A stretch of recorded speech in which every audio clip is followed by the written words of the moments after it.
Et bonjour à tous, c'est donc Jérémy. Je viens vous présenter le Crane 3. C'est un stabilisateur 3 axes, un des meilleurs sur le marché. Alors c'est la version 3S. La plupart des stabilisateurs 3 axes ne prennent pas en compte les grosses caméras, les gros DSLR.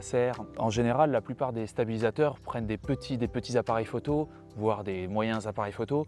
Mais quand on parle quand même de grosses caméras avec une bonne dimension, ça ne prend plus en charge et le stabilisateur n'arrive plus à stabiliser. Et donc, on a justement le Crane 3 résout ce problème et vous propose justement de stabiliser votre appareil imposant. Et donc moi j'en avais besoin parce que j'avais une Canon Legria GX10 qui était beaucoup trop grosse pour la plupart des stabilisateurs 3 axes. Alors celle-ci a la particularité aussi de se connecter, alors pas sur tous les appareils, mais sur beaucoup d'appareils. Vous allez pouvoir le connecter et gérer le focus, gérer la luminosité directement depuis une poignée qui est intégrée ici, vous pouvez la voir, et gérer finalement les options et toute la prise en charge de votre appareil directement avec le Crane 3. Évidemment, si votre appareil ne prend pas en charge le module de télécommande, aucun souci, vous pouvez vous en servir sans et alors là, vous prenez les fonctions directement avec le Crane 3. Donc on va faire le unboxing ici. Le bon point, c'est que c'est livré dans une mallette. Vous voyez, vous pouvez prendre, alors là on peut retirer ça, vous pouvez transporter le Crane 3 directement dans une mallette, ce qui est plutôt sympathique. Là, nous avons le stabilisateur. Vous voyez. Alors, il est quand même assez épais. Alors, vous pouvez voir que là, vous pouvez régler justement ici sur la longueur et vous pouvez même rajouter une barre supplémentaire ici qui se trouve ici avec tout le kit d'accessoires pour encore rallonger et que votre Crane 3 puisse prendre quelque chose d'encore plus long en fait. On remarquera que connectiques de zoom et tout ça se font de type USB-C. Là, vous avez le type USB-C ici et le type USB-C ici. À mon avis, l'autonomie doit être plutôt sympathique parce que voilà, nous avons les batteries qui se trouvent ici. Alors ce sont des batteries à lithium qui, à mon avis, on peut changer. Là, on se rend compte, vous avez un chargeur externe qui est fourni avec pour les batteries. Comment insère-t-on les batteries sur le Crane 3? C'est très simple. Ici, vous avez un lock. Vous enlevez le lock, ça s'enlève et là, vous allez pouvoir insérer donc vos batteries. Ok, donc on va rentrer les batteries directement à l'intérieur. Aucun problème pour se tromper. Vous avez ici les emplacements des piles. Bien entendu, si ça vous intéresse, je vous mets le lien de ce produit dans la description en bas, mais pour l'instant, on va le tester et on va faire beaucoup de tests. On rentre les piles à l'intérieur. Alors là, on a le sens avec le moins et tout. C'est parti. On referme et on reclipse. Donc là, on est bon. Alors, il faut savoir que vous avez la télécommande qui va vous servir aussi à gérer directement les fonctions de votre caméra, tout simplement ici. Alors, ça va se brancher ici. Là, voilà. Vous le branchez comme ça. Faites bien attention au loquet, vous voyez, vous pouvez lever le loquet, là vous relevez le loquet comme ça quand vous l'enfoncez. Voilà, là il est clipsé et vous rabaissez le loquet. Et comme ça la poignée va être bien fixée, vous voyez. Une fois que le loquet est remis, c'est bon. Ok, à cet emplacement, vous avez tout un tas de câbles. Nous avons des petites clés et des petites vis. Tous les câbles USB dont nous avons besoin pour connecter les contrôleurs. Là, vous pouvez voir. Donc il y a forcément un câble qui se connectera à votre caméra. Vérifiez bien la liste des caméras compatibles. Alors la liste des caméras compatibles servira uniquement pour contrôler ces choses-là en fait. On voit que la prise en main est pas mal. Vous voyez, vous pouvez le tenir solidement comme ça et là ça tient bien. Vous avez le range pour connecter justement votre caméra. Donc là évidemment je ne vais pas le tester avec ma grosse caméra pour l'instant. Je vais le tester avec la GoPro. On va voir déjà si ça marche et après on pourra tester avec la grosse caméra. Nous avons un trépied qui est solide, franchement de très bonne facture. On sent vraiment une grande solidité dans le produit. Et vous allez bien sûr pouvoir connecter votre Crane 3 ici directement sur le trépied. Ouais, vous les avez juste à le visser comme ça. Là, vous pouvez le tenir debout. Ensuite, vous voyez, on a fixé une petite caméra. Donc là, évidemment, très petite pour le Crane 3. Normalement, il y a juste à le faire glisser comme ça. Vous voyez, et vous pouvez la bloquer. Donc normalement, on est bon. Alors après, il reste à faire tout un tas de réglages. Le Crane 3 est branché et nous allons faire les réglages dans quelques instants. Nous allons configurer le Crane 3 pour mettre une caméra Legria Canon GX10 ou les Vixia GX10 séparés sur 160 Hz. Vous le mettez droit comme ça sur la table. C'est parti. Sur la caméra, bien entendu, vous avez fixé le support comme ça avec la vis. Premier temps, on va pouvoir mettre la caméra sur le support, sur le premier support. Il faut savoir qu'ici, vous pouvez dégoupiller Vous voyez, il y a des dégoupilles, vous pouvez commencer à dégoupiller. Vous le mettez dans cette position-là. Ok. Le trépied est bien à plat. Il faut évidemment prendre un support stable. Parce que là, si la table n'est pas droite, par exemple, ça va mal se configurer. C'est parti, vous pouvez mettre donc la caméra ici. Si vous devez régler un petit peu la longueur ici, vous voyez, vous pouvez régler la longueur. La première chose à régler se trouve ici. Ici, vous déloquez. Voilà. Et là, vous voyez, regardez, la caméra commence à tomber. Vous voyez comment elle tombe? Alors là, on va re-régler avec cette molette-là. Ici, vous avez une petite molette noire. Vous pouvez régler aussi par là, c'est-à-dire en reculant un petit peu le slot. Voilà. Mais sans que ça tape. Hein. Là, vous voyez, il ne faut surtout pas que ça tape et que ça puisse coulisser. Ici, on va remonter ça. Voilà, de toute façon, voilà. On remonte. Là, on voit que ça penche toujours. Donc, on va rebaisser un petit peu. Voilà. Là, vous voyez, ça passe pas de l'autre côté. Donc, maintenant, on va rebaisser comme ça. Non, on rajoute. Voilà. On a loqué, ok? On peut reloquer ici. On va maintenant tout simplement déloquer ici. Vous voyez? Et là, on voit que c'est pas bon. On va jouer avec ce lock ici. On déloque ici. Vous voyez? Là, on voit que c'est pas bon. Voilà. Là, on voit que ça devient de mieux en mieux. Voilà. Et là, vous voyez, elle reste stable. Donc, si elle reste stable, on peut loquer ici. Voilà. Là, il est bien stabilisé. On peut déloquer ici pour voir ce que ça donne. Une fois que vous l'avez bien calibré, c'est tout simple. Vous voyez, il est bien droit. Vous appuyez sur le bouton Power ici. Là, il va continuer une calibration. Et on peut commencer. Alors évidemment, sur les grosses caméras, quand vous faites le calibrage, il faut ouvrir ça. Hein. Parce que si c'est ouvert à la base, ou sinon, il faut le laisser fermer. Mais ça va changer le poids ici. Hein. Donc quand vous calibrez avec l'écran. Et là, il est calibré. Donc maintenant, on va pouvoir le lever. Vous pouvez prendre le crâne 3 quand il est calibré. Voilà. Et là, maintenant, vous le tenez et il est bien calibré. Vous voyez? Vous pouvez faire vos shots tranquillement. Vous voyez? Et alors là, ça y est, il bouge. Nickel. Vous voyez? Là, il est allumé. Hein. Donc là, je l'ai mis en fonction PF. Voilà. Vous voyez?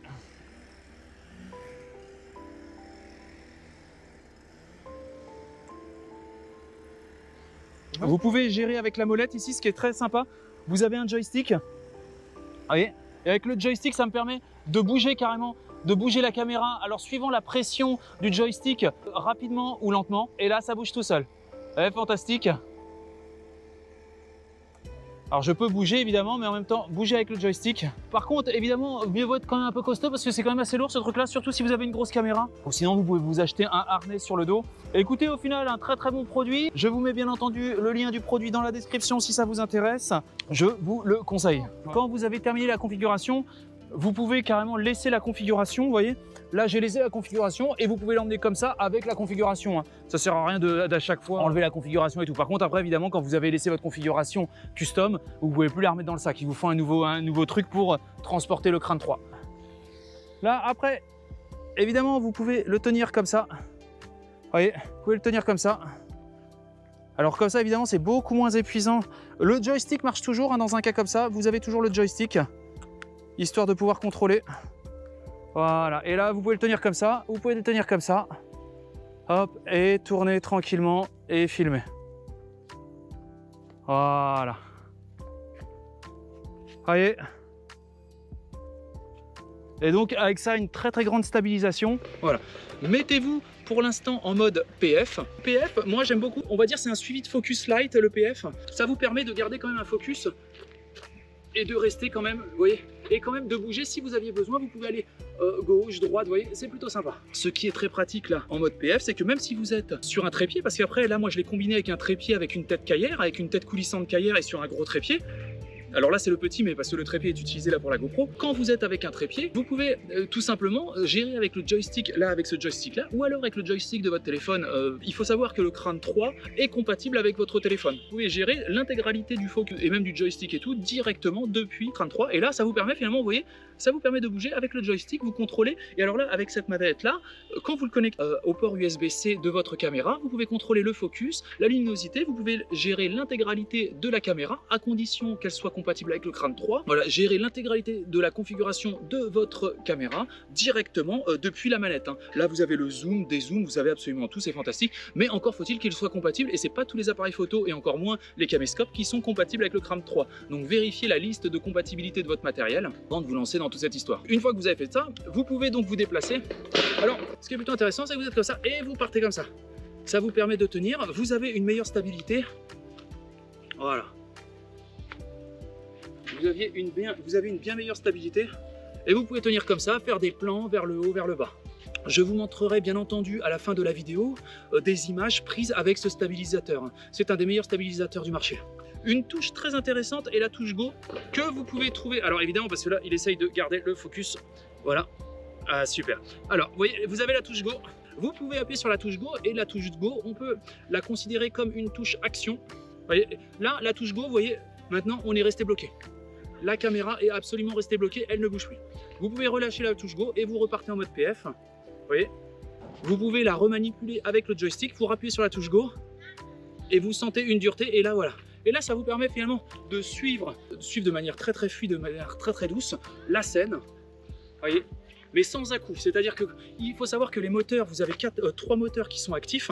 Et même là, dans un cas comme ça, les 3 moteurs sont actifs et ça absorbe la quasi-intégralité des shots. Vous avez aussi un autre mode, c'est le mode L, le mode clock, où vous pouvez carrément, vous allez définir directement depuis votre téléphone ou depuis... Alors par contre, il faut absolument que votre caméra soit connectée au Crane 3 mais vous pouvez tout à fait le locker, c'est-à-dire que ça va suivre, vous allez enregistrer finalement, ça va enregistrer un focus quelque part, une zone de focus, et ça va suivre la zone de focus où vous êtes. Les piles de ce truc-là durent assez longtemps, c'est des piles assez spéciales, je ne me rappelle plus, je vous donnerai le lien si vous voulez acheter des piles de ce produit dans la description. Évidemment, je vous donnerai aussi le lien du Crane 3 si vous voulez l'acheter au meilleur prix, frais de port gratuit, avec une garantie absolument fantastique.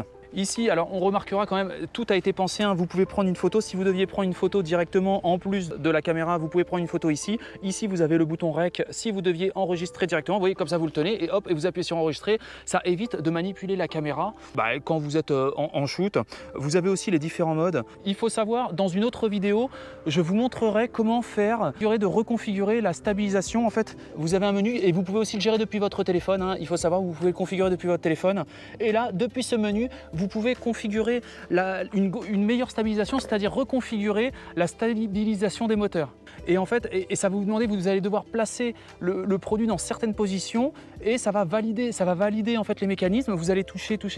À un moment, il va dire étape 2, vous avez 6 étapes et ça, je vous montrerai ça dans une autre vidéo. Vous avez ici, vous avez l'emplacement pour mettre un chargeur. Alors le chargeur n'est pas fourni, donc ce qui peut être sympathique si vous êtes sur un plateau télé et vous avez vraiment de longs shoots à faire et vraiment suivre un match de boxe ou quoi que ce soit qui va durer pendant des heures et des heures, enfin peut-être pas un match de boxe mais un truc de foot, auquel cas il vous faudrait brancher ça. Vous avez ici la position lock, là ça va locker et vous pourrez plus bouger ça en fait, vous voyez, comme ça vous évite de faire des fausses touches. Quand vous êtes ici, vous avez locké, vous avez configuré, c'est bon. Après, ce qui est super intéressant, c'est que ça vous pouvez l'enlever, donc on le sait très bien, ce trépied vous pouvez l'enlever. Même si la stabilisation est très bonne, franchement, pour vraiment des shootings vraiment pro, il faut faire avec un trépied. On en a quand même besoin, je pense, d'avoir un trépied avec le joystick. Si vous couplez le trépied au joystick, alors avec le monopode, c'est moyen, hein, franchement. Alors ça, c'est bien. Avec le monopode, on reste quand même sur quelque chose. Ça fait des micro-vibrations. Si les gens pour qui vous faites des productions demandent absolument aucune vibration de caméra et quelque chose, un panning, vous voyez, un panning fluide, ça n'ira pas, ça ne passera pas. Si vous deviez déloquer, hein, vous devez déloquer, enlever la caméra. C'est très simple, vous enlevez ça, vous appuyez là-dessus. Voilà, on le déloque comme ça. Vous appuyez sur le truc et ça déloque. Après, quand vous le rangez, c'est très simple, vous appuyez sur les milieux, vous mettez sur l'encoche du milieu, comme ceci. Alors ça, il faudrait, le mieux, ça serait, voilà, c'est de le laisser comme ça. Ça serait de le tourner, on va le mettre en hauteur, voilà. Vous voyez, là, on commence à le mettre bien tranquillement. On peut commencer à dévisser ça. Vous pouvez dévisser le trépied comme ça. Et ça, même la poignée, au pire, vous pouvez l'enlever hein, si vous n'en avez pas besoin. Là, vous appuyez après sur le bouton Unlock. Et voilà, on va quand même remarquer, on est plutôt sur quelque chose qui est transportable, hein. Vraiment, vous pouvez avoir un setup, vous prenez un trépied, en plus avec une tête coulissante, vous voyez. Alors moi, ce que j'avais fait ici, j'ai mis un slide, vous voyez le slide qu'il y a sur cette caméra. J'en ai un autre et je l'avais mis, alors là, c'était pour faire la démo, j'ai mis le mini trépied, mais j'ai mis un slide, et le slide, je le fais directement coulisser sur la tête coulissante du Kayer. Et en fait, après, voilà, et vous avez juste à le faire coulisser, hop, ça bloque. Alors soit vous mettez la caméra, par exemple, directement, vous faites glisser sur le slider la caméra, sur le trépied, ou alors vous le faites glisser sur le slider et vous mettez la caméra dessus encore avec un deuxième slider. Après, ça commence à faire un setup assez lourd. Je vous cache pas que vous avez intérêt à être costaud, même ça, hein, le Crane 3, c'est pas forcément ce qu'il y a de plus léger. Il faut quand même être un minimum costaud. En plus, si vous avez le poids de la caméra, plus le son, plus les éclairages, je peux vous dire que vous avez intérêt à vous entraîner. C'est vraiment du lourd là. Une fois que c'est terminé, n'oubliez pas, vous refermez, vous mettez bien ça sur les blocs moteurs. Les blocs moteurs, vous les mettez bien sur le lock et les trois doivent être absolument lockés hein, pour le transport. Le problème, c'est que si vous ne les loquez pas et s'ils se mettent un petit peu à bouger ou quoi que ce soit, déjà, ils peuvent se désaxer, mais en plus, ils peuvent s'endommager. Il faut absolument les loquer. Là, vous avez les contrôles, hein, si vous vouliez voir, vous avez les contrôles tout simplement pour contrôler votre caméra. Une petite molette. Là, vous avez le réglage du focus. Vous pouvez aussi ici, vous voyez, vous avez l'USB et de l'USB-C si vous deviez brancher des choses dessus. C'est vraiment un matériel très complet. Je vous ferai aussi une autre vidéo sur comment gérer le Crane 3 depuis son téléphone. Voilà, parce que vraiment l'application mobile Android du Crane 3 est vraiment quelque chose de sympathique. Allez, salut à tous et à bientôt pour de nouvelles vidéos.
j'arrive.